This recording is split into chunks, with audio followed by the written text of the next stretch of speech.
Estamos em uma crise desgraçada, né? Herbert Hoover não mexeu em nada. Em 1929 quebra a bolsa e o Herbert Hoover vai, tanto faz, né? A gente sabe que o capitalismo tem que funcionar com a mão invisível do mercado. Quem define preços, quem define o que vai ser feito em relação à economia é o próprio mercado. Eu não vou meter minha mão. Foi o que o Herbert Hoover falou. Liberal clássico, né? Liberalista, meu Deus.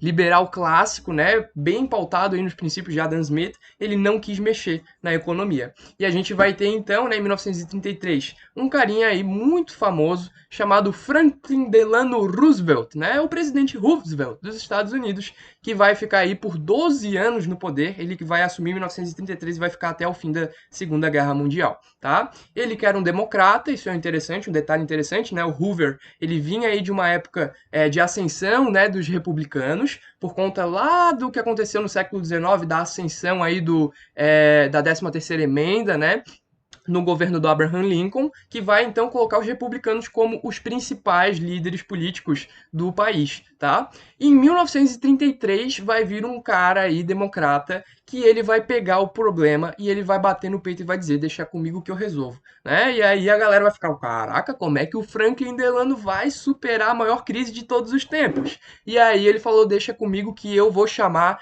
os mais fenomenais intelectuais que existem nesse país". É o que ficou conhecido como o episódio Brain Trust, né? Confiar nos cérebros. Vamos chamar os intelectuais, vamos chamar economista, geógrafo, né, historiador, ver quando que já aconteceu problema parecido, chama aí matemático para analisar os gráficos, chama tudo que puder, né, todos os que têm relação a ciências econômicas, políticas, ciências humanas e também as ciências da matemática. Chama todo mundo e vamos tentar resolver esse problema, né? É realmente uma situação muito delicada, né? E o Franklin Delano vai tentar, né, chamar a ciência para ajudar ele. A gente vai ter nessa época uma solução um tanto quanto desagradável para os liberais clássicos, né? Porque os intelectuais vão dizer assim, cara, a melhor maneira da gente fazer isso é intervindo na economia. E a gente vai ter então os Estados Unidos da América, né, um país aí super conhecido por ser o mais liberal possível, tendo um período de intervenção econômica de 1933 a 1945. Olha que loucura, né? É a crise do liberalismo, né? A crise do liberalismo clássico de Adam Smith. É a ascensão do welfare state. O que é isso, Bruno? O que é um welfare state? É um estado de bem-estar social, né? É um estado onde você tem uma intervenção econômica por parte do Estado, né? Uma intervenção econômica política. A gente não vai ter só o mercado se autorregulando. A gente vai ter o Estado dizendo, ó, esse dinheiro vai para cá, esse dinheiro vai para ali, ó, você é empresa, você não tem todo o poder do mundo. Eu vou te impor algumas tarifas, algumas restrições, tu não pode fazer tudo o que tu pensa, não, minha querida. Eu, o Estado, vou mandar em você um pouquinho. E a gente vai ter então, né, esse grande plano econômico pautado nas ideias do economista britânico Keynes, né, que ficou conhecido as suas ideias como keynesianismo, de intervenção estatal, né? O Estado ele deve garantir, né, algumas coisas para a sociedade. O Keynes ele achava que só o mercado não ia suprir todas as necessidades sociais. Né? O mercado não ia suprir, por exemplo, as necessidades básicas, como educação, saúde, segurança. Né? O Estado tem que ajudar nessa. Né? O mercado não consegue fazer isso sozinho. E a gente vai ter, então, o início, né, dessa social-democracia, né, um pouco liberal, mas também, né, pautando nessas questões de intervencionismo. Tá bom?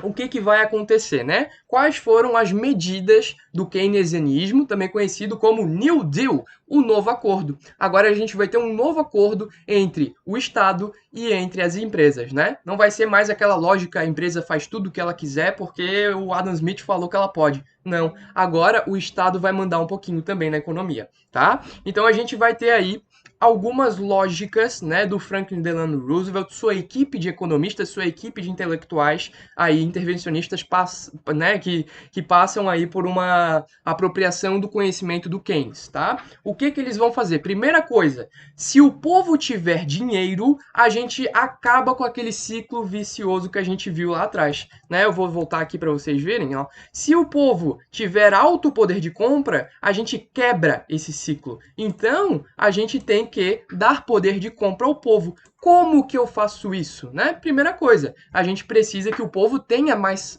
dinheiro. Se a gente precisa que o povo tenha mais dinheiro, ora, é só aumentar o salário, né? Porque aí o povo tendo mais dinheiro, o povo tendo um salário melhor, a gente vai ter um aumento do consumo do povo e a gente vai ter a economia fluindo. Essa era a lógica, tá? Então a gente vai ter aí, né, outras coisas que vão ajudar, né? Como, por exemplo, subsidiar os fazendeiros. Como assim subsidiar fazendeiro? Ora, se a gente der um dinheiro, um incentivo para esse fazendeiro que está quebrado, para ele produzir comida, ele vai colocar a comida no mercado com facilidade, né, de maneira sustentável, sem que ele quebre a banca, né, e as pessoas vão ter a comida necessária. Tinha muita gente passando fome, lembrando isso, né, que porque a demanda, né, era muito alta e os preços eles estavam muito baixos de produtos no geral. A gente tem uma crise terrível, então se a gente der um incentivo para esses fazendeiros, a gente vai conseguir voltar nos trilhos na questão alimentícia. Beleza? O que vai acontecer? A gente vai ter, então, subsídios para esses fazendeiros, a gente vai ter um controle dos preços, né? Alguns preços vão ter tarifa fixada, né?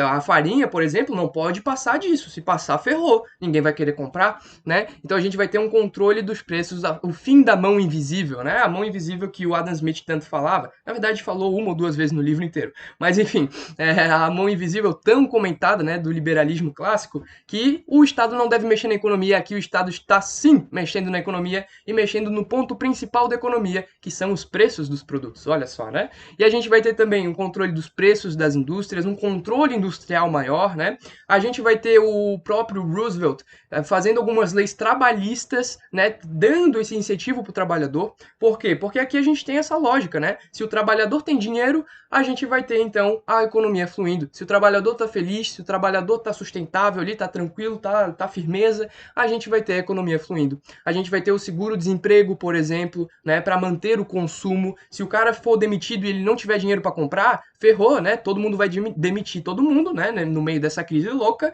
ninguém vai ter aí dinheiro, né? Porque vai estar todo mundo sem emprego. E o Delano Roosevelt não queria isso, né?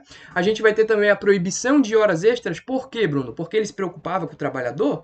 Não, na verdade é uma solução econômica interessante, né? Porque quando você proíbe horas extras, você vai precisar de outras pessoas para suprir essas horas demandadas pela empresa. Então a gente vai ter mais contratações, mais gente ganhando dinheiro, a economia volta, né, a fluir, mais pessoas comprando esses produtos que estão muito bem estocados, né? Tem muito produto no estoque dos Estados Unidos nessa época.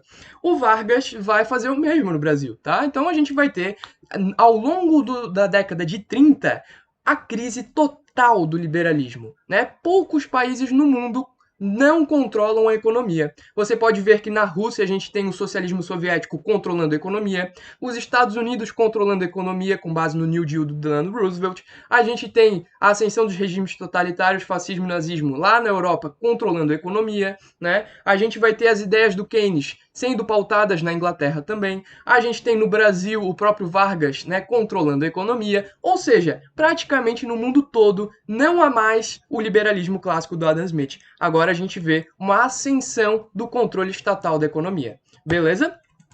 O que vai acontecer? Outra estratégia do Franklin Delano Roosevelt, do FDR, o FDR, ele vai ter outro plano, né? Ele vai falar o seguinte, cara, mesmo ajudando esses trabalhadores, dando seguro-desemprego, ainda tem muito desempregado. O que eu vou fazer? Né? E aí surge a grande ideia. Ora, se a gente estimular a construção civil, a gente pode colocar essas pessoas que não estão trabalhando para fazer alguma coisa. Ao mesmo tempo, a gente vai ter um ganho de infraestrutura. Né? A gente constrói pontes, a gente reforma as ruas, reforma as rodovias, as ferrovias, a gente coloca essa gente para trabalhar. Né? E a gente vai ter, então, uma grande geração de empregos na área da construção civil, suprindo, né, essa necessidade de colocar o povo para consumir, né? Colocar o povo para ter uma renda e poder consumir e poder fazer com que a economia flua, beleza?